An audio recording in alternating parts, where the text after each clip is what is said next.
Yo. Hi. I can hear you. Let me find out why it's playing so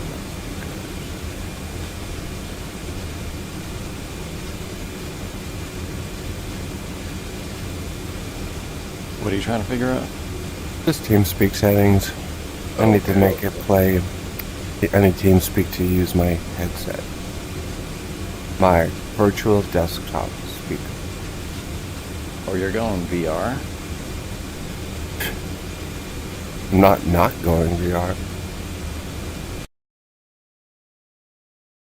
It's a terrible way to learn, but I respect it. Enable. There you are. Yeah, I always do all my initial training in Pancake. 'Cause you know it's not going to go well. Okay, say something. Hi, I am Can't saying hear you. Hold on. something. Okay.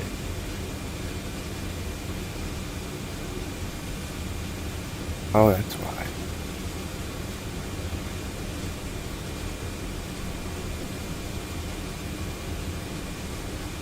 Say something now? Hello, I'm talking now. Okay, that works. That works. Let me turn up my headset.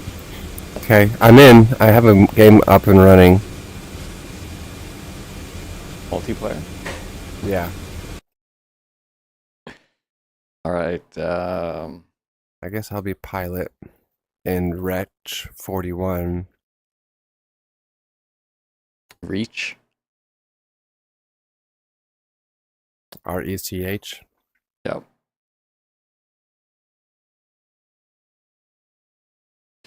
Password 123 maybe?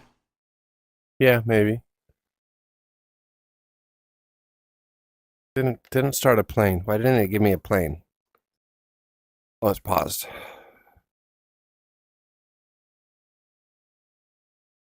Yeah. So this is gonna go great. Are we doing a cold start? Is that what we're gonna do first? Yeah, it's gonna be cold and dark. I mean, obviously, the first thing we have to confirm is that we can both get into a plane together. Yeah, So 1 second, I actually. gotta What mission make did you sure. start? It is. I found a mission file in the C-130J folder called Nevada NTTR test. And I'm like, okay, that sounds like the kind of thing we want.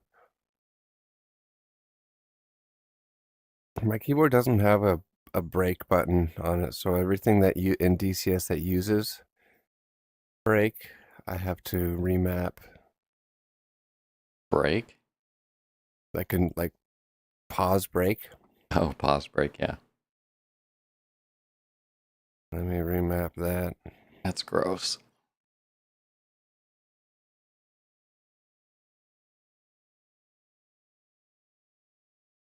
It's thinking.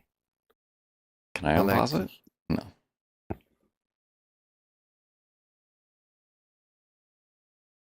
I haven't looked at the skins yet. Have you? Are they good? Um, there's all the major units that have 130s, and I think there's a Fat Albert one. No Cal Fire, no Coast Guard, I haven't looked. no desert. Does it have a desert? I haven't looked. Hmm. I wonder if they will be the exact same as the Anubis skin. Okay, so now I can unpause. Maybe. It is unpaused, but we still have no plane. So I'm gonna just double check, select role, this guy.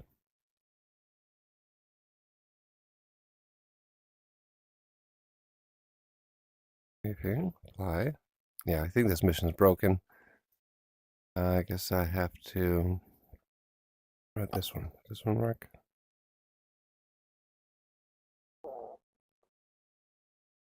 No. Okay. I gotta leave the server and add a new mission. I really should have uninstalled the Anubis mod before I started doing this because I think I might be confusing. I don't think that's the problem here, but I been confusing the two. Okay, let's do another one. Quick start. Nope, there's no quick start missions for this.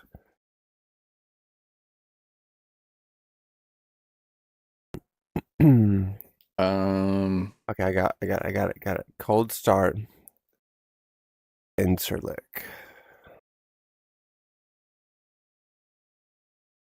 That should be fine. There's no Nevadas. I thought this would be a lot better. No, I think it's Than Sirius only, from what I saw. Bummer. And Okay. Caucasaurus. Starting, loading.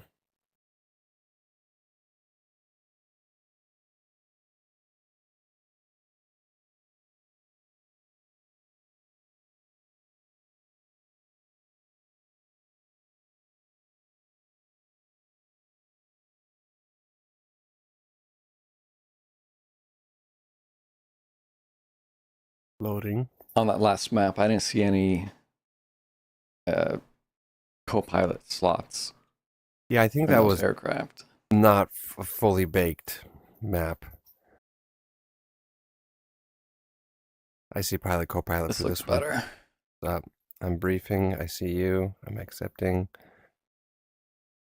Briefing. Fly. I think we're good to unpause. Loading. I gotta wait. It's still loading. I'm in the left seat. It's loading textures. Loading textures. I'm in the right seat. Okay, I don't see you. I'm gonna Or shift P pause. until it. Oh yeah, okay. Control unpause. Unpaused. Okay. I'm in the right seat. I don't have pilots turned on. I'm shift Ping. Okay, now shift P. Yeah, now I got us on. Shift P, is that what it is? Yeah, Right, I'm shift still P? loading Oh, yeah. textures. Yeah, you don't have a head. But I read about that. Still Yeah, this is terrible. loading textures.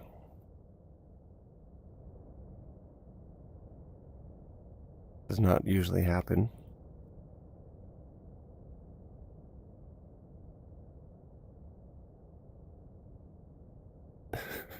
Your guy has the reddest lips.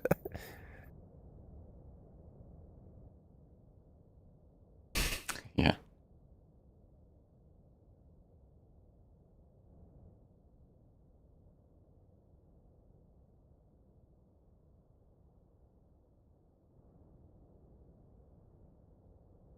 Takes a lot of dick sucking to get in this seat.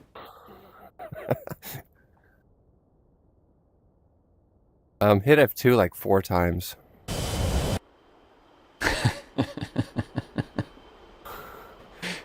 Oh no. What is going on? Okay, but seriously, no textures have loaded at all. This is bad. I'm fully textured. Yeah, guess I'm getting out and getting back in. Release slot. Okay. Guess you need 64 gigs of VRAM for this. Still no textures. What's the best way to force it to reload textures? Go to the F10 map, right? Here's the satellite view. Yeah, that's awful. It has not loaded any of the textures here. Mm. Mine looks great. It's trying. It's trying. I see it doing things.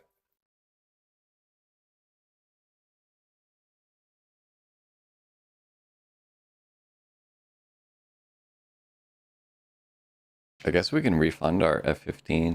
Are you going to? Not as long as it still works. It's a really cool plane. I won't be locking DCS to some old version. So if it goes to 3.0 and it doesn't work, then yeah, I think I'd get my money back on it. Yeah. Okay, I think I gotta restart DCS. Okay. At least leave the server one more time. I'm gonna just do a quick cold and dark.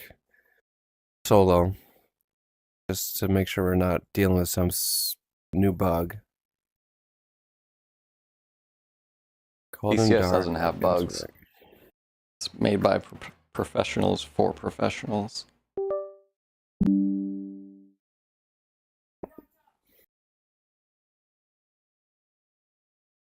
Hasn't crashed yet, which is I mean, my DCS almost never crashes. Mine crashed a few times yesterday. Probably C-130 related.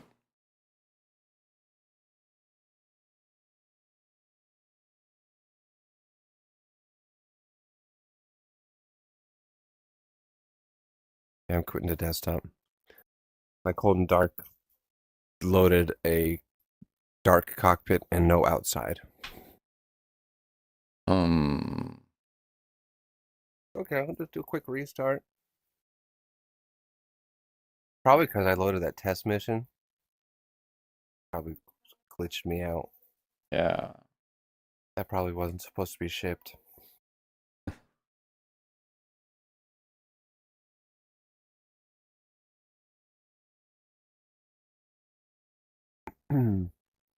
Okay, the plan is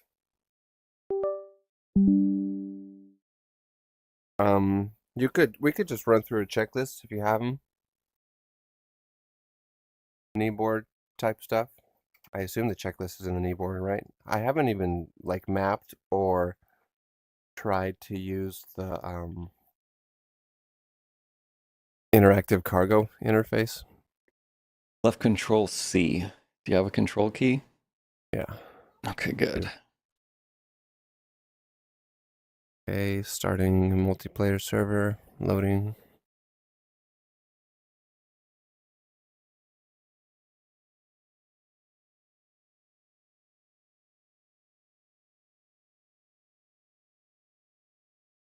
Tiller and rudder. You can't map them both to the same thing.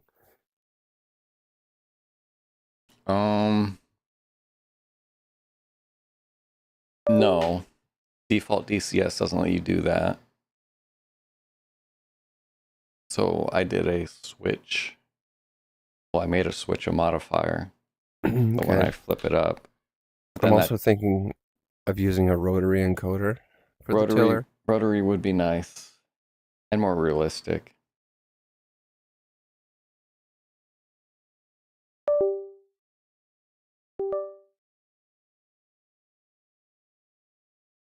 No, still not getting textures. Well, that was fun. Oh, I heard the explosion. Oh no, not the B1. That's hilarious. There's like 8 parachutes. Okay. Is it a VR thing? Let's check, see what that's, because it worked fine outside of VR yesterday. Going to desktop. I'm just going to do a quick start 2D.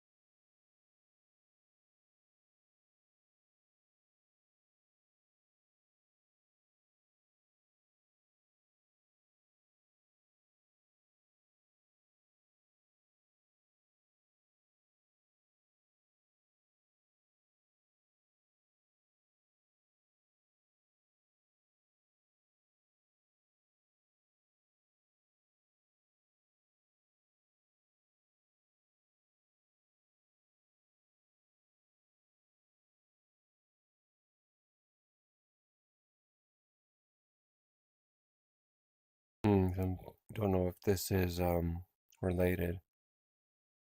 People are saying that they need to turn off ray tracing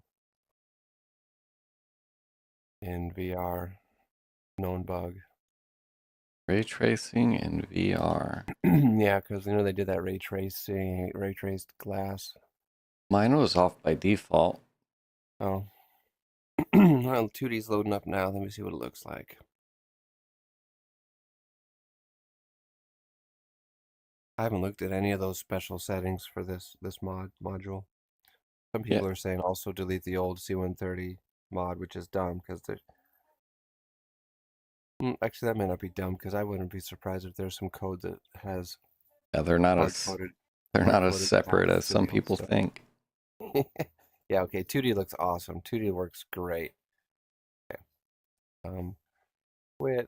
Let's do a quick check of those aircraft settings before I restart back in VR. Special C-130J. Enable ray tracing options. I'll turn that off. I'll leave the ECBs pulled on cold start. It's the only two options they have. That's interesting. Yeah, Okay. leave them pulled. I've heard of some people having issues with the right eye in VR for the C-130. I did not Yeah, have that's that actually. issue. I found a thread that says new C-130 in VR first experience is terrible. Right Yeah, eye is all black. that's just fucking terrible. It's terrible. Like, what? I don't know. Then somebody says delete old C-130 mod. I should actually just do that while it's loading. Okay. That won't cause any problems. Mm-mm. Mods. Hercules. Not even in there. It's just in saved games, I think.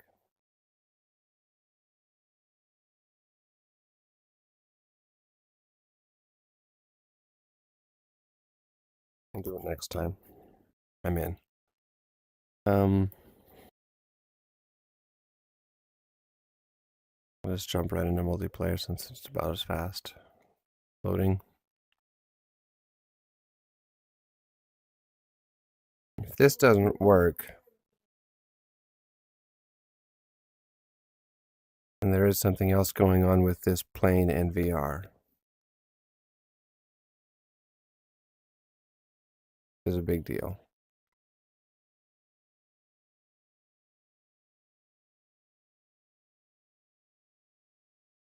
Join Blue Coalition, enter the aircraft. I had zero issues in VR. Okay, that's good. Okay, it's loading, but I do see field textures now. Yeah, okay, we're good now. It's the ray tracing. Ray tracing is the problem. Bring up the old frame counter here. My main 40s and menu, 50s. C-130 specific, ray tracing was on, but my Control C ray tracing was off in VR, just because that's how it is in default. So I never actually tried VR with the Control C ray tracing on. What is that? I didn't see Control C ray tracing as an option. Once you get in the plane, you'll hit Control C, and then there's options you can set. Oh my God. There's like two Okay, I options you see can you. set. Okay, I see you now.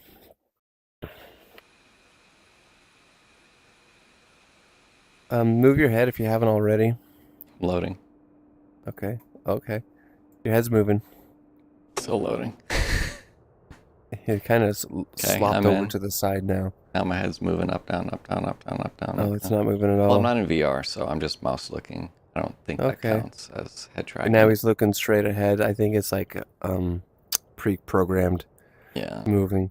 Okay. Can I Well, yeah, hide? I'll need Let's go. VR in order to see if the head is tracked. You don't have a head. Oh wait, you do now. Oh, that's funny. Is it moving? Is it tracking? Because I'm looking around. You're in VR? Yeah. Yeah, okay, it's not moving, it's just pre-programmed. Oh Okay. wait, no. Oh, he moved really quickly left, right? Yeah, that's what yours is doing. He's like doing quick You tricked me. position changes. Okay. Oh good, I don't Yeah. have a head now. But you do. Which is how it should be. Because now I don't have a microphone in front of my face. Interesting. Okay. Huh. Wonder why that switched over. Okay, so let's see. Microphone activated. Let's see if there's anything on my OpenVR knee board that is useful. Briefing. Nothing in the briefing. I do have knee board pages, but Not much. So Not left much. control Okay. C will bring up the checklist to your cargo.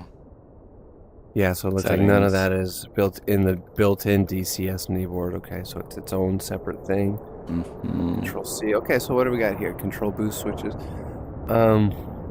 Settings. And look at settings. I'm not going to There's- use that checklist. It's Okay. Where is the Oh, this nav page looks good. F.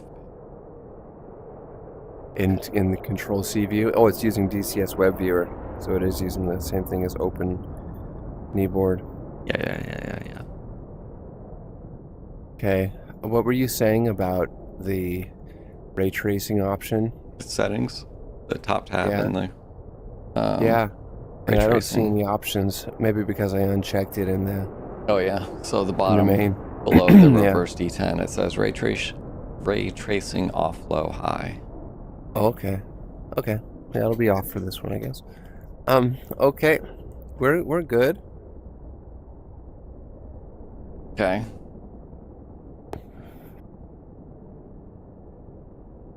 Start her up. Okay. I'm starting with All right. So power battery. No. So basically, you start at the top of the bottom. You look to the very top, you see control boost. As long as those red covers are down, you're good. Oil cooler Yeah. flaps, you got to set them to the fixed position. So you hit Open? no, There's it'll be Open, down. closed, or down? Down. Oh, okay. And you do all So four down. down. Okay, then kick on all four generators. You turn on the generators before the engines are spinning. Yep. And then you're Okay. going to go to ice protection. Usually you have to change those here. They're set up properly. Bleed Off. air is also set up properly. Yeah, off and auto, more or less. Bleed air is all Pressurization. set to auto. Yep, that's good. Pressurization, you got to switch it from aux vent to auto. Knob in the bottom left. Okay, I'm going to switch it back to aux vent. Do you see that? Yeah, Okay, cool. that's the auto. You would check the auto rate, that's got to be normal, and then the red guarded switch is going to be in norm, I think. So that's going to be good as long as that red cover is down. Then we can move to the exterior lighting panel. Everything by default here is good, which is usually the case in a real C-130. We are going to be doing APU, so you could switch the top strobe to red. The middle left switch, hook that up to red. Yeah, that's the bottom. You can keep the bottom off. You don't care about the bottom.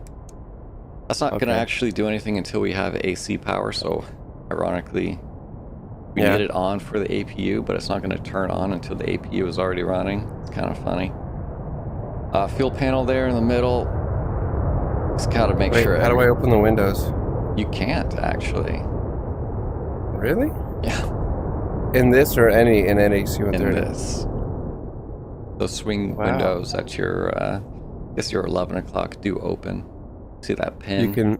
You can disappear the sunshade though. Cool. Can you move it to Right- where it's functional? Right-click. Yeah, you can fold it down. Does yours not sync? I see it down. Okay. Should be able to put another one up though. We have like 4. It's weird that you can't open a window. Yeah, they didn't model it. Even though it's part of the checklist. Window may strike control wheel. Okay, Yeah, if you're like, good to know. yeah. Okay, lights. Lights, are exterior lighting is good. Fuel panel, the big chunk there in the middle. Yeah. Do I switch all these arrows to down? You want them to be just like that. That is how you want it, and that is how we will keep it. We can do the What do they mean? It's so. basically directional pumps. Yeah, do you want right, to take control fuel pumps. from that tank or Okay. put fuel to that tank? The cross ship there in the middle top, that separates the left and right side. So if it's closed, you can't transfer fuel from the right side to the left side. You would have to got open it. Okay. Leave all the fuels. Yep. You can do FADEC. FADEC is all perfect. Okay, now it's broken. Really? Look, I assume that puts it in reset. But I can click them up, and they're momentary switches. I Yep. can click them down to Yep. reset. Normal is fine. You'll reset the FADEX when you're doing engine start. Okay, so we don't close those covers yet. Nope. I don't think we ever close them. Okay. APU? APU is fine. The fire control, that's all good. Everything's pushing, everything's on stop. BLT down and pinned, wipers are good. Air conditioning What's panel. BLT? Emergency locator? Yeah. Down and Okay. pinned is how it needs to be. Although if you go to Little Rock and there's sim, it's backwards and it's like up and pinned. It's funny. The wipers are Okay. very important. We'll cover that in a later mission. Everything on the air conditioning panel is fine. All right, so I'll go down to the hydraulic page or hydraulic panel. It's in front of the co-pilot left knee. Basically, all that's going to stay. Make sure the aux pump is off. And we can turn anti-skid on now. Not part of a Loadmaster pre-flight checklist, but we do it anyway, usually.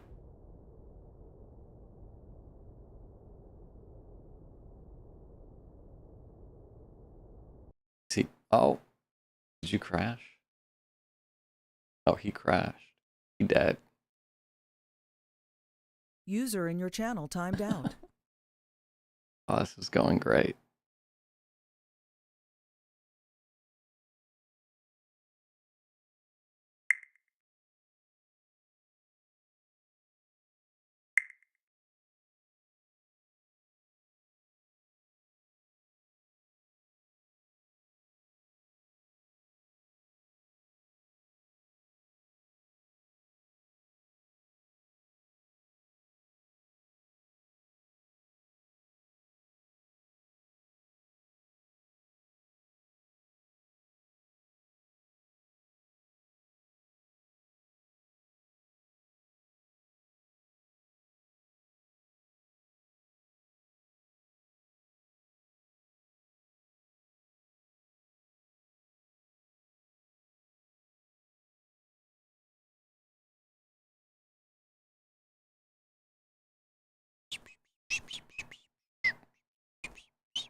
User entered your channel.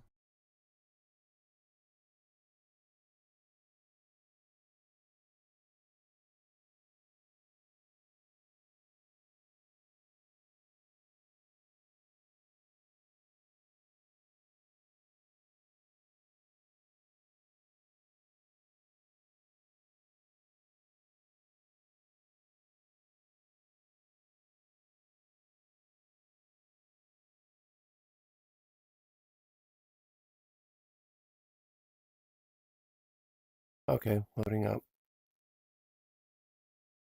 Okay.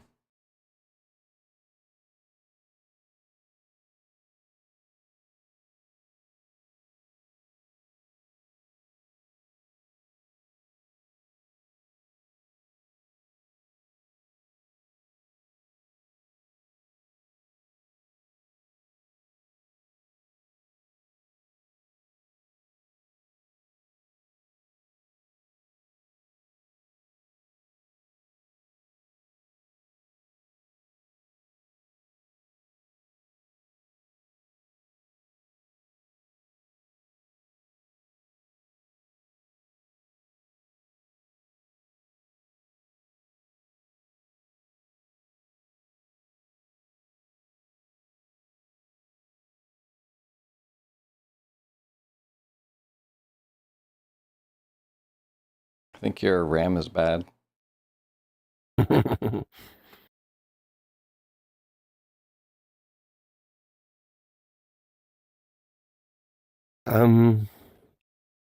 I get a hard freeze about once a month. Hmm. I'm 99% sure it's related to this aircraft. That one was, at least. All your previous crashes are related to this aircraft. I don't know about those. We'll see. We'll see how often it happens here. Okay, I'm in.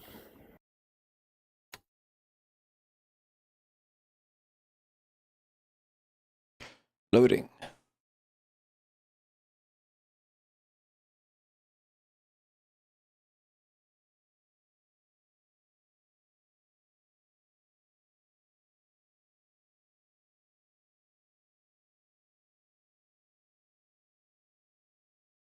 I see you. Accept.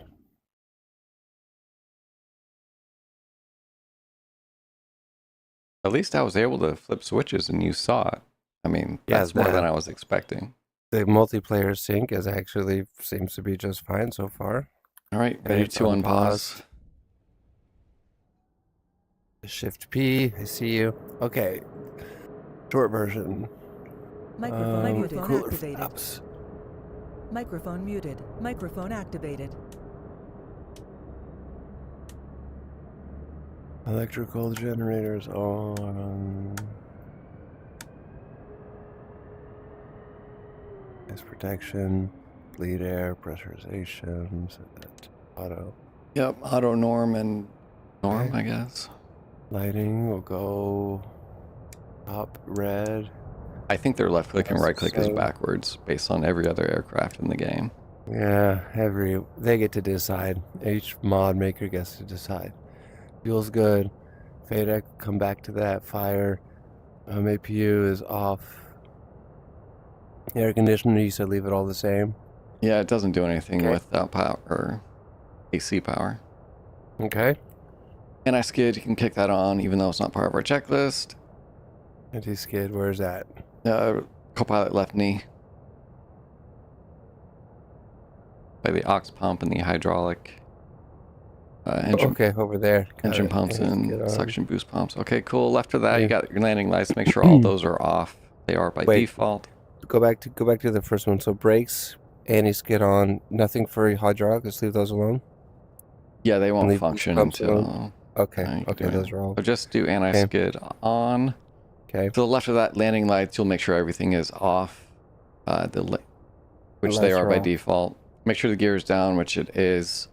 Then down left of that, you got your radar. Make sure master is off, which Okay. it is. Then you go down and left, you see your CNIMU, which you know more as the flight computer.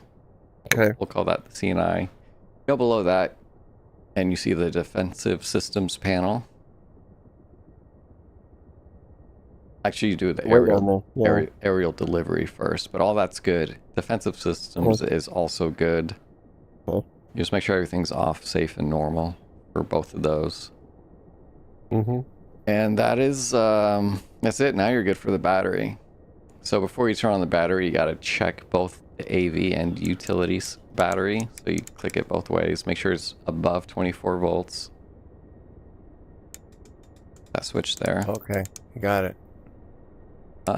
Yep. Looks like we're above 24 volts on both avionics and the utility battery. So now you can turn on the battery. If it was below 24, you would have to charge it. So if it's between 22 and 24, you connect external power, or you would start the APU, both of which would charge the battery. It takes about 30 minutes to charge it. I have never had to do that. Okay. Now we are waiting for, there are two monikers for it. There's 3 green and 3 screens, or I use 321, which is the 3 landing gear lights, which it looks like we have. You're waiting for your HDD1 and HDD2 to power on. The HDDs.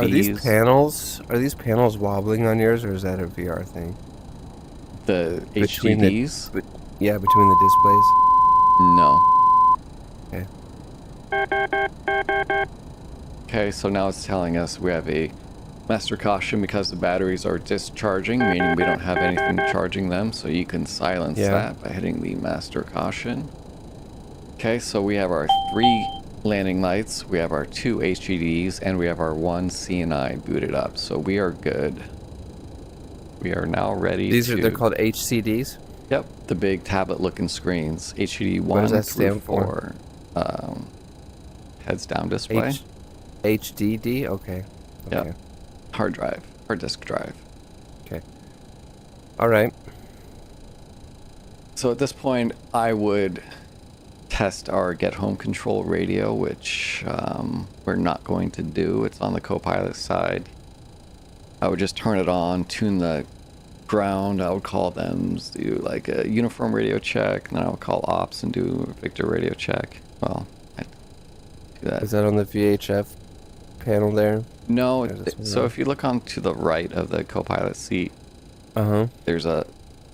Can I 2 over there? I can't because you're in... Okay. Yeah, there's an additional radio panel over there. It's just our backup in case... But if you go to 3, can I go to 2 then if you're in 3? I'm in 3. Okay, yeah, I can go to 2 now. Okay, I see. I can't go to 1. I see MON. Really? No, I can't go to 1 or 2. Okay, go back to 2. Okay, I'm back in 2. Okay. Can you go to 3 when I'm in 3? Yes. Okay. But I only see one of us on the cargo map. And I don't see your person. 3 is the one you're supposed to be able to walk around with, right? Yep.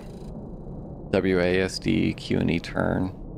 You can also do Alt-C to get free look, so, but you don't get that in VR, I imagine. I'm walking up to the front of the plane. Yeah, we're just, we're just 2 invisible ghosts. But what I do wonder, you can kill your Loadmaster in a couple different ways. You can run into the props, or you can jump out at altitude. Yeah, I wonder does that kill the view completely? I wonder if that lets you get it. Can you close the door after I open it? Sure. We can't. Oh, wait. Which door? The side door. Oh, right parachute door. It's up. I don't see where the closed handle is. Okay, so you found it. Okay, let's go back up front. Okay. Okay, so we're going to assume we checked the GHC, the Get Home Control radio, or backup radio. And we are good for external power or APU. We'll do APU. Okay. I assume you know where the APU switch is. You've done it before. So basically you hold it on start until you see the green light illuminate right below start, and then you'll release it. Should take 3 seconds or so. Okay, perfect. Now we're watching, we're monitoring. Is there an APU, any readouts? Any gauges for the APU? Or we just... you're looking at the RPM. Yeah, you got okay, EGT and your RPM. At 50%, the start light should de-illuminate. That's already gone. It should settle around 87, 90%. It should settle around 102. 101's good, 100's good. Okay, so once it settles, then we are good to go to external APU power. Sweet. Now we are up and running. Now we have AC power applied. Funny, mine says anti-skid off on my HDD, but it's on. The switch is on. I'm gonna click it off and on. I feel like let me see. That might come on when I turn on the aux pump. Oh, okay, so maybe it needs hydraulics. Or it's because the parking brake is set. Probably because the parking brake is set. Okay. Maybe. Okay. Oh wait, no, because we have emergency brakes on. You don't get anti-skid when emergency brakes are on. Okay. Which is on by default. We always do a test with the emergency brakes, and then we turn that off. Then we do normal brakes, and you'll get anti-skid. Okay, so first things first. According to the checklist, we are going to test the fire and smoke detectors. So first off, see these top 5 screens? Yeah, the little guys. ones. You would think they're all the same, but they're not. The 4 on the outside are your AMUs, your avionic Wait, the management. 4 on the outside? So you got 1, 2, and then Oh, I got 5. and Okay, there are 5. Yeah, okay. the middle Yeah, one yeah. is a different one. That is your CNBP or ComNav breaker panel. We'll get to that here in a second. So on your AMUs, the outboard ones, go to pre-flight. Is that PFD? Oh, wait, no, I see it it. says pre-flight. 1 and 2 are the same as 4 and 5. So you Okay. can do it on your side. I can do it on my side. And then we're just going to Okay. do smoke detector. And then we're going to do fire detector. I do them both at the same time because I'm a rebel. Some people say you need to do them separate, 10 seconds apart. It doesn't matter. If it fails, you'll get an ACOS telling you which one failed, and then you can run them again. So I do them at the same time. You're supposed to check those ACOSs, make sure you get the right number, and then you look up at the fire handles overhead and make sure they illuminate. Okay. I can't run them again. Okay, yes I can. So now if you look overhead, I see the lit up. you'll see fire handles for the engines 1 through 4, and then the APU should light up as well. It is. They're not on mine, which is interesting. Yeah, they went out now, but they did light up. Okay, so that's good. Next, we pull the ECBs. That's all done. So before we put the ECB page on HDD3, we're going to confirm that the LOX, the liquid oxygen quantity at the very bottom, matches what we read in the forms before we started our power-up checklist. Showing 23.7. Yeah, that's fine. That's what I saw in the forms. So that's good. Cool. So now we are going to tell the ECB panel which HGD it's going to display on. So we're going to hit 3 on that number pad there, top center. Wait. Okay, the little telephone pad? Yep. So you're just hitting 3, and that's... You're gonna hit 3, telling and the you'll see it ECB going to- panel. Well, you'll see it going to the scratch pad. Now we're going to tell where we're going to put that 3, and it's going to be in the top key. So HGD 3. Right now it says HGD where? I don't know, but currently it's off. So just hit that first line select key. LSK by HGD. Nope. The wrong button. You're hitting I hit in the select soft key on the center display. It's going to be LSK. No, it's going to be LSK1. Above the 3. Yeah, there you go. Oh, I see. Okay. So now it's going to 3. And you can turn it off and it'll switch back as you saw. Let me just try something. Hold on. Yep. Okay. So you're basically saying which HDD the ECB view is going to. Yep. Okay. So this is showing us every ECB that is pulled open. Electronic circuit breaker. So that is a circuit breaker that's not a physical pluggy thing like all the other ones over here on the side. Correct. It's an It's only electronic one. computer controlled. Yep. Okay. Same Are there function. both? Are there manual circuit breakers for those, and then also? Some things I don't. These don't look real at all. I mean, they're not clickable. I'm just Some curious. things have hard circuit breakers, and some things might have both. Okay. In some aspect. Oh, You can I pull make the- coffee up here. And click on your little coffee holder back here. Nice. Can I give you a coffee? No, gotta get your own coffee. To the right side there, but I'm sure you are familiar with the cup holders. I can't click on my cup holder. Ooh, you can right click over here, just in front of the coffee holder, and you get a little tablet. Like a mini version of the Control-C tablet. I didn't know that. I can't seem to do that. Really? What if? Okay, so it's the window right in front of where the coffee holder is. So one window panel up, and you should have a green crosshair to click there. Unless it's left seat only, which would be weird. Yeah, you can set it to a map. That's cool. I don't seem to have that option. Okay. Okay. But can you get coffee? Can you give yourself coffee? You're clicking the cup holder? Yeah. No. The crosshair goes green when I look at the bottom of the cup holder. It looks green when I mouse over your cup holder. Mine Oh, you does click not. it? I click it, And nothing you click it. happens. Oh yeah, no. Okay, the Oh, I coffee can appeared on mine. right click it. I Yeah. see. So you can toggle my coffee. Okay. ECBs. Okay, so now that we have the list of every ECB that's pulled They're open, open now. you know which Okay, ones. so you can filter. You can filter what kind of view you want. Okay. Yeah, Once so open, you can and easily tell which ones you need to reset if you don't have them type memorized. them in. You can type in all four at once. 481. Yeah. 481, 482, 483, 902. No spaces? No space. Really? Really. Let me map this keypad to my keypad while I'm here. Okay. Is that called the AMU? That is called the CNBP Got it. 1 through 9 or 0 key. Now, am I going to ComNav reverse? circuit I breaker am. panel. I'm going to map it reverse. No, the way that they want it. Like in the F-16. Telephone style, not computer style. Yes, that is one benefit of being in VR. Yeah, well, if you do it out of VR, you just close your eyes and hit the button.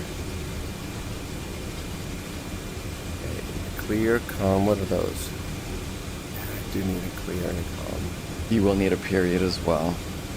You're Dots. typing in frequencies.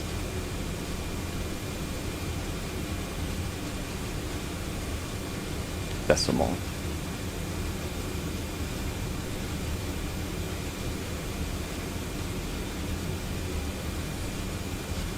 You could probably map the ComNav and ECB buttons to like slash, asterisk, and minus too. I am. I'm doing those. Minus is clear. That's obvious. Com is going to be asterisk. ECB is going to be slash. Nav is going Oh no, did you crash again? Oh no. Your mic just cut out. Yeah, plus is also my microphone mute. Okay, Minus 481. slash next to numpad. Not loud. 482. Microphone activated. 483 and 902. Why is the fourth pump Don't breaker ask. enter? Well, it's not enter, doesn't do it. So hit pull maybe or reset. You would hit reset. They're already pulled open, so now you're resetting them, which is Verify pushing reset. them in. Yes. A Okay, now am I going to do fire 109? handles 108, 109, 609, 613.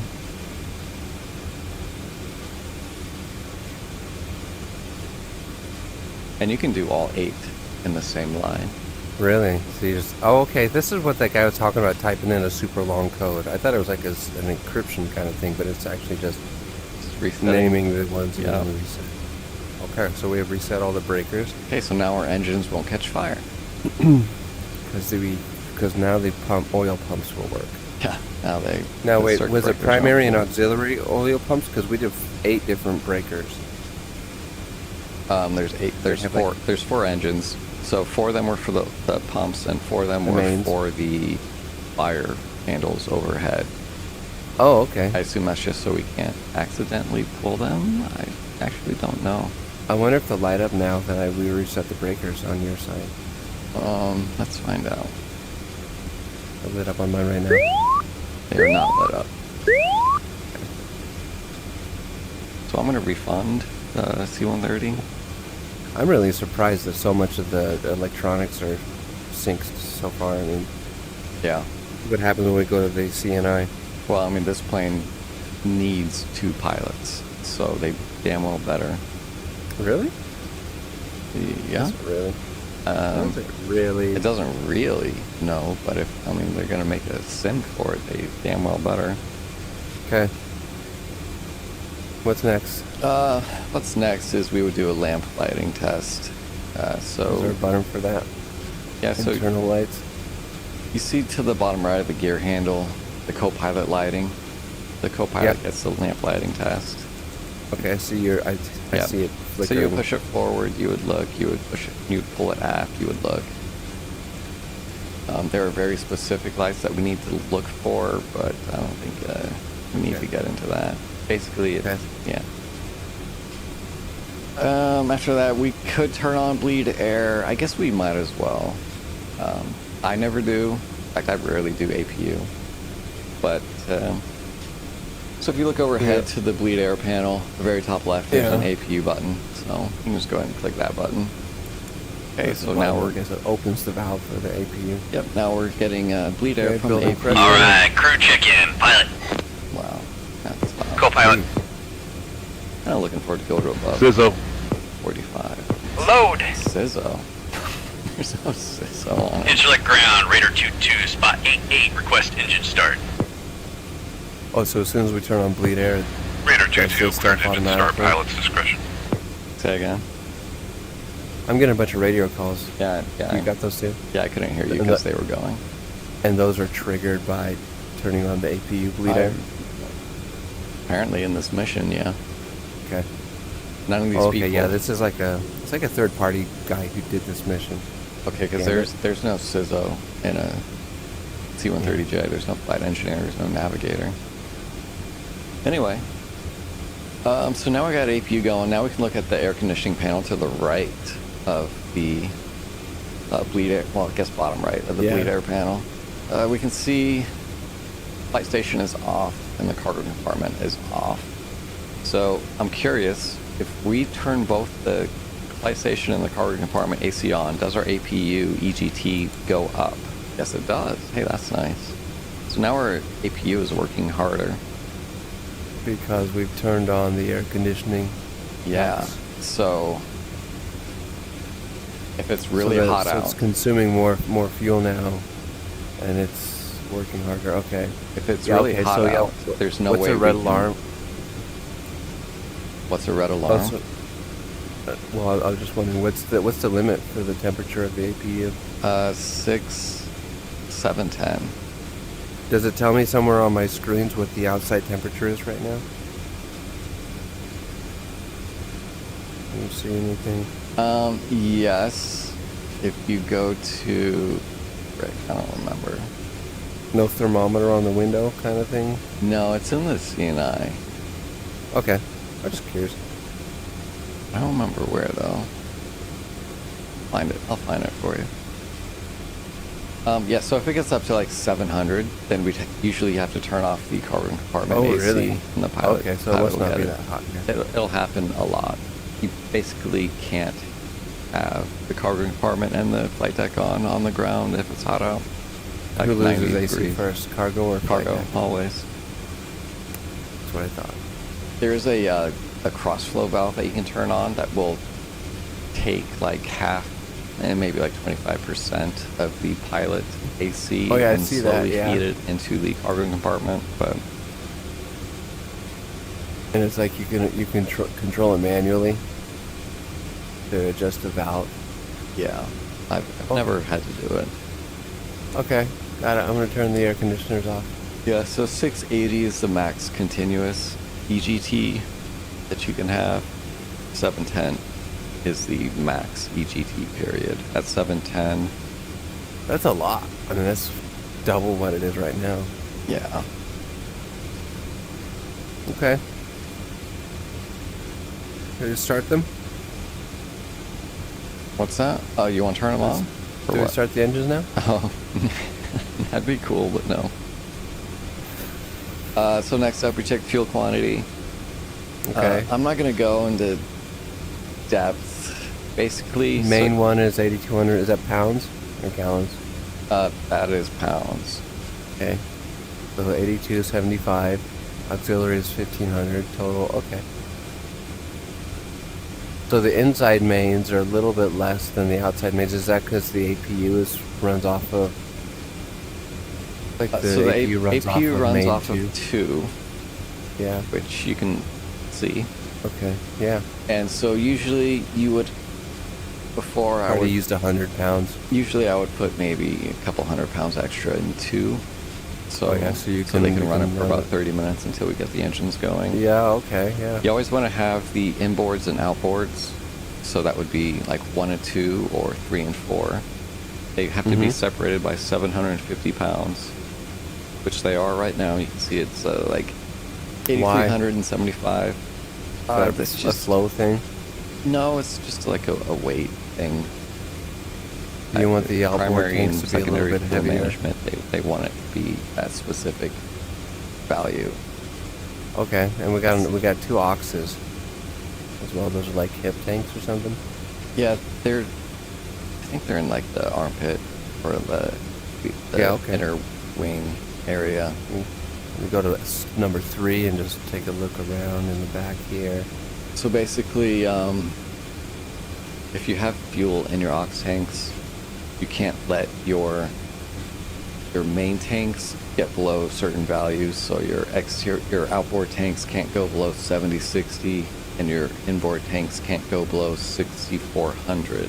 So you constantly have to transfer fuel to maintain your primary fuel management. So if the outboard gets below 7600, we have to transfer fuel out of our ox tanks. And if we're doing a cross-country flight, we can set up cross feed, where we're just feeding the ox tanks only to our engines. So our outboard tanks and inboard tanks aren't dropping at all. It's just getting all their fuel from the ox tanks. Do you ever run them dry? The ox tanks? Yeah.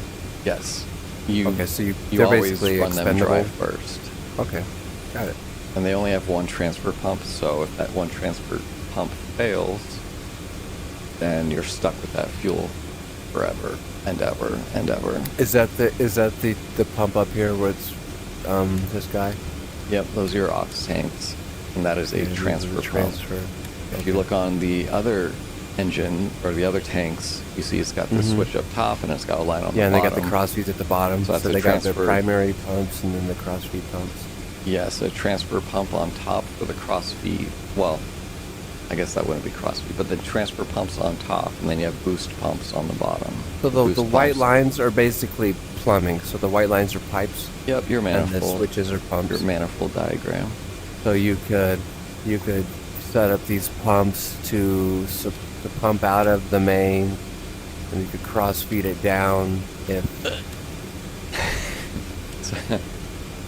So there's a very specific way you do cross feed, and you have to prime your manifold first because you don't want air in your manifold. So you got to transfer fuel from like the left wing to the right wing. Oh. And you have to make sure that there's only fuel in your manifold. So when you do start cross feed, you're not pumping air, and then you burn you don't out, want to turn on. You don't want to run a engine. pump on from an empty, like this left external. Like if I do that. And then send that to your cross feed. Yeah, you would just be sending air into your cross feed, and then your engine would flame out because it would not have any fuel. Okay. The last thing I would say is, if you see the fuel pressure gauge in the top right, how it says 17. Yep. Is that pounds PSI? There's an asshole driving by. Thousands of pounds per. 17 pounds per square inch, I assume. That's pretty low for fuel pressure. Yeah, so that's just what's in our manifold right now. What does tank select do? Is that a? That's if you're going to refuel, so it's saying how much fuel do you want. Oh, okay. To go into okay. So you switch that, and then you move your quantity knob. Yeah. So if you're refueling, it'll stop sending fuel into that tank at 8,000, 8,300, I see. whatever. Okay, that's neat. Okay. Is that do you think DCS follows that? Maybe. It'd be really cool to find out one day. Does this even have a loadout, armament loadout page? It doesn't look like it does. Oh, it does. 8 ground crew. Yeah, sure I can does. set fuel, but I can't tell it which tanks. And what do we have here? Yeah, Oh, so add fuel tanks. I wonder if we tell it to fuel us up to 100%, but we set all those numbers to something that correlates to 50%, what it does with that. Well, looks like they're set to 80-ish, right? 80% now. Well, but 8,200. the targets for the OGs are high. So yeah, okay. Well, let's see what happens if we close this page. Go to tank select. Well, so if you switch tank select to the externals, all of them should show a value. So turn that all the way to the right. Yeah. We don't have externals mounted though. I think that's the thing. I haven't. You can. So what if I set the targets for aux to 15 or maybe 17? and then do a reload and see if it busts the limit. Sure. I'm gonna peek.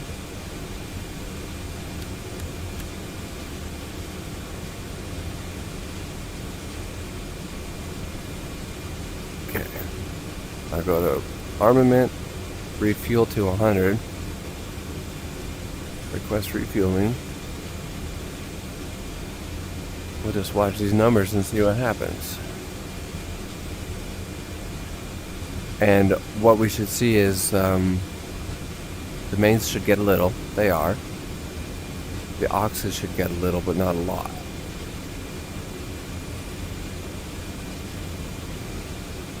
You see the numbers counting up, right? Oh, they're busted. They busted our limits.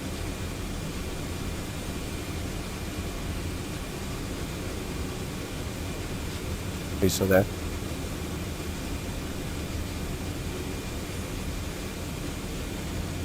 Yeah, I was taking a leak.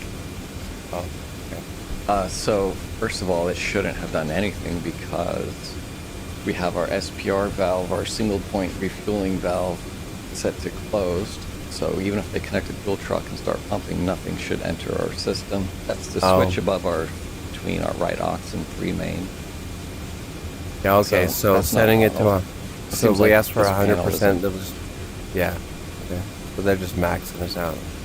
Yeah, but I'll kick them back to 80% and see what that does.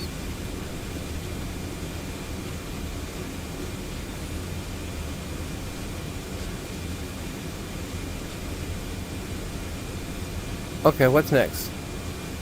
We got our checked all our fuel. yeah, so our fuel panel was good. Now it's terrible, but that's fine. As long as our inboards and outboards are 750 apart, which they're not anymore. Are. But we could So we they could have to just be we could just shut between- down. Can we just shut down the feeds from the outboard mains and let it run off of the inside mains until they're back in spec? No. Because now it's defueling our outboard mains. So- or could we cross feed? How much fuel are we getting? Did you say 100? I set it to 100 to see if it would bust the limits, and it did. And I set it back down to 79% now, which is a little less than.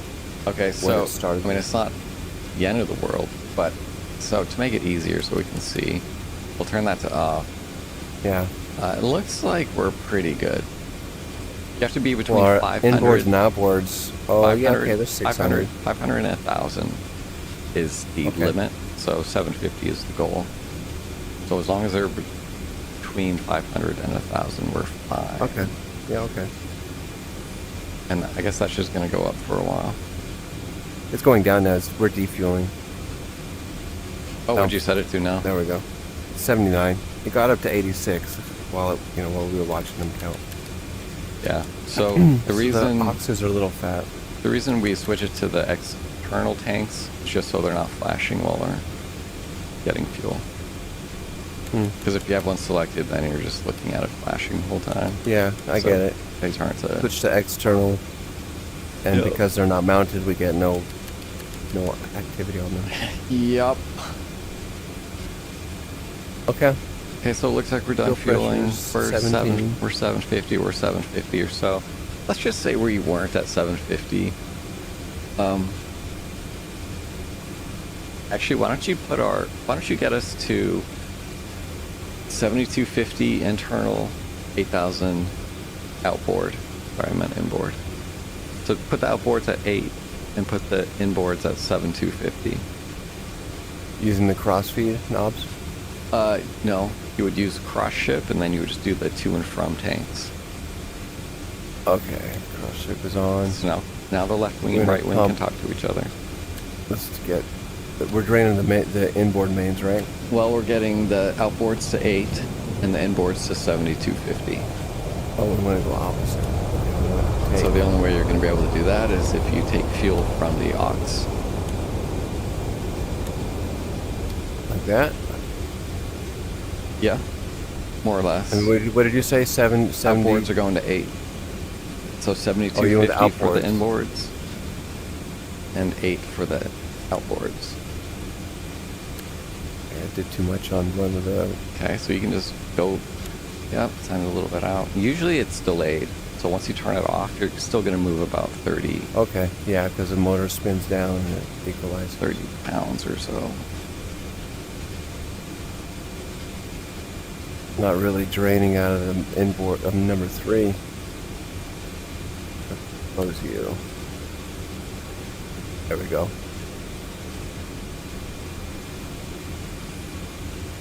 Then your left outboard is a little high.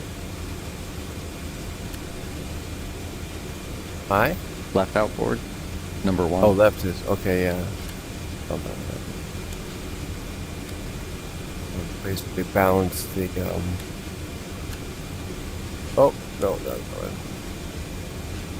fine. And you're probably good with the aux tank, because you need to get 300 from the left outboard. Okay, so now you're maxed on right outboard. I'm gonna get them balanced.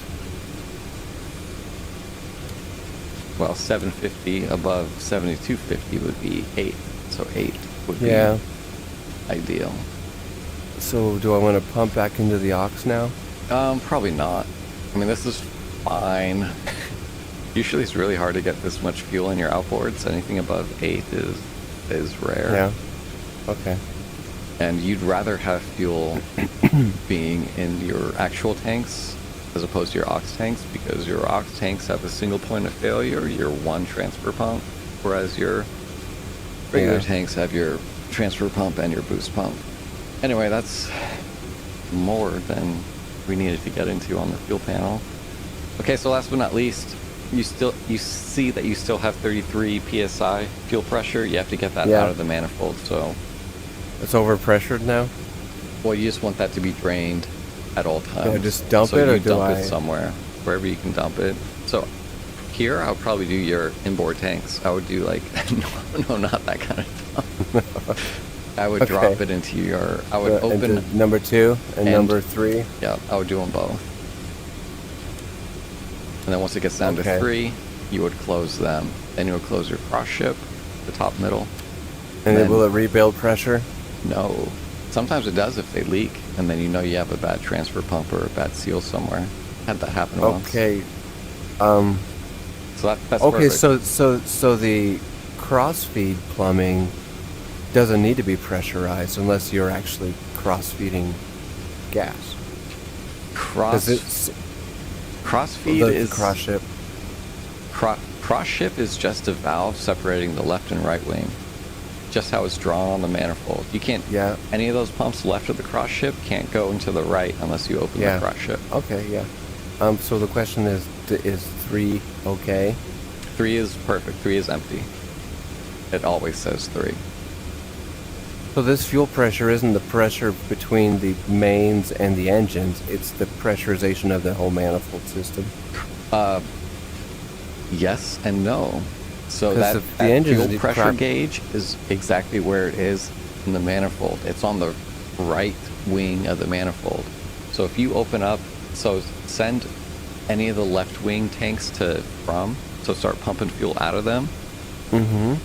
You won't see any pressure in the manifold because the 'cause sensor is on the right side of the cross ship. So once you open cross ship, now it can start That's where detecting the pressure. you can utilize the sensor. So you always have to make sure that if you're checking the pressure of the whole manifold, you gotta have cross ship open. Now we can close that. We can close cross ship. If that fuel pressure sensor reads 0, that does not mean the engines have 0 fuel pressure. I've never seen that gauge read below 3 in my life. Is there so I'm looking at the engine panel on the HDDs, and I don't see a fuel pressure reading for each. You have fuel flow. The engines are on. The engines are on. Okay, that's why there's no fuel flow. Yeah. Okay, so there can be 3 psi in the manifold.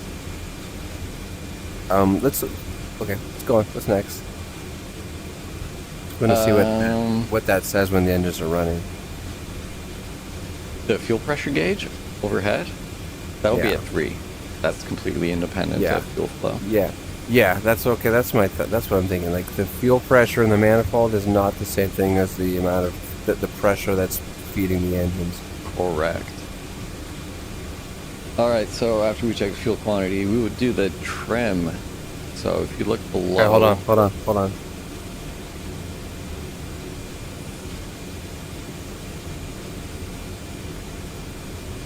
Microphone muted. Microphone activated.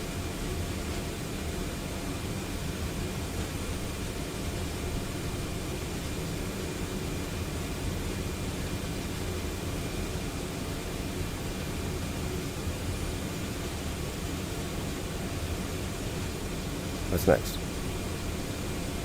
Okay, so below the throttles, you see the trim.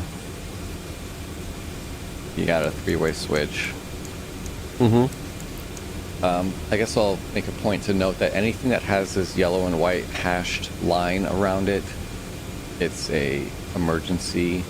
If you look overhead, you'll see the fire handles, and the APU fire handle are also covered in that.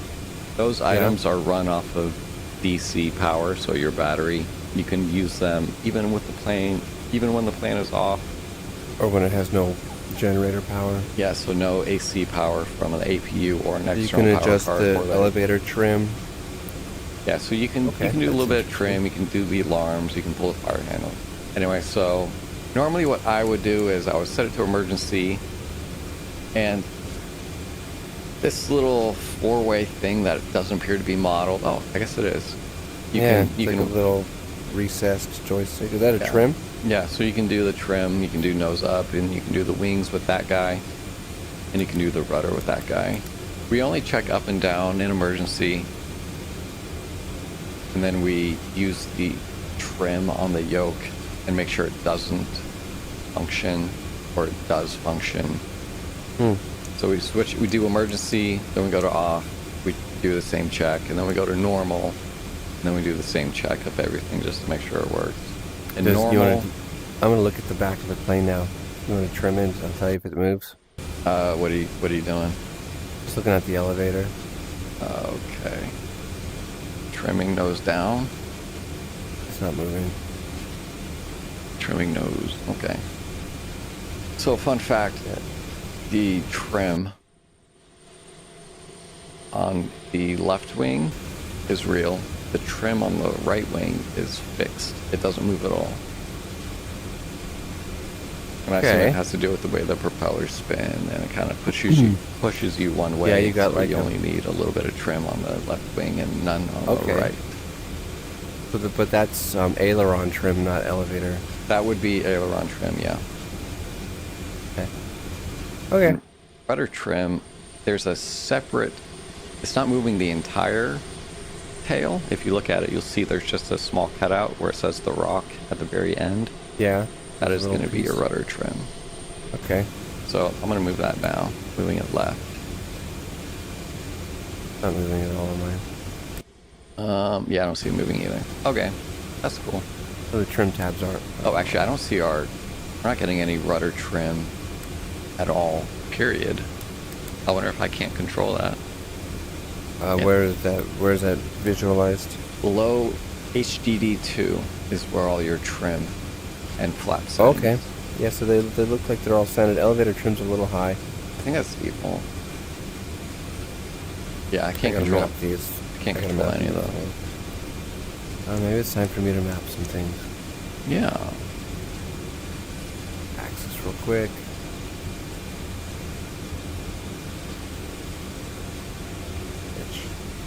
It's easy.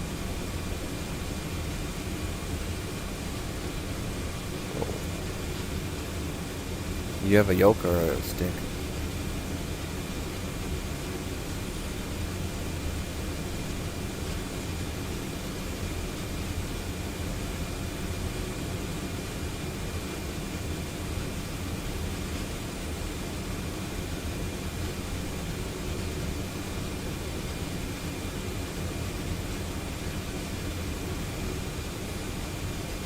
I'm guessing throttle is just going to be... Oh, they got left and right throttle. That works.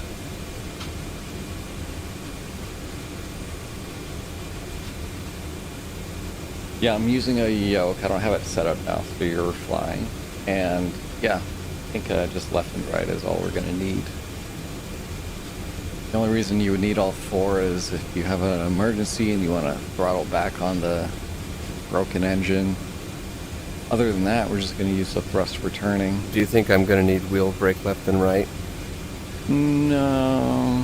Just a total wheel brake and tiller? Tiller works okay. I've had weird issues with it. It's hard to, like, if you max it out, it doesn't move at all.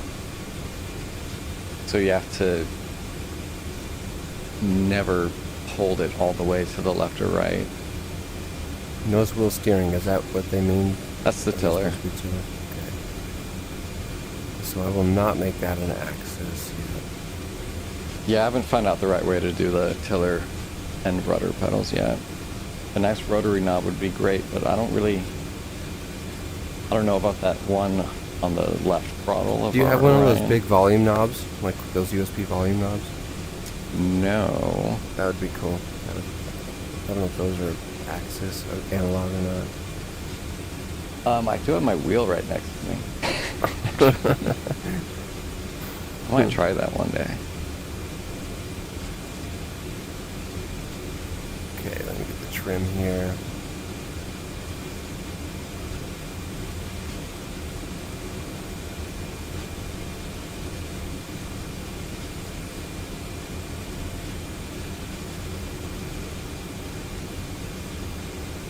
But yeah, what I was doing is I was like taking off, using my rudder pedals as the tiller. Then I would flip a switch, and then it would switch to the rudder. But whatever position I was holding the tiller in when I switched, it would hold that position in the tiller. So if when we were to switch, I'd have to release the tiller, let it center, and then switch to rudder. And by that time, I was already upside down. So I'm still working on that. But if we have a pilot and co-pilot, pilot is always running the tiller 100% of the time because it's on his side of the aircraft. And if the co-pilot's taken off, you're running the rudder pedals. So you're good. You just need two people. Problem solved.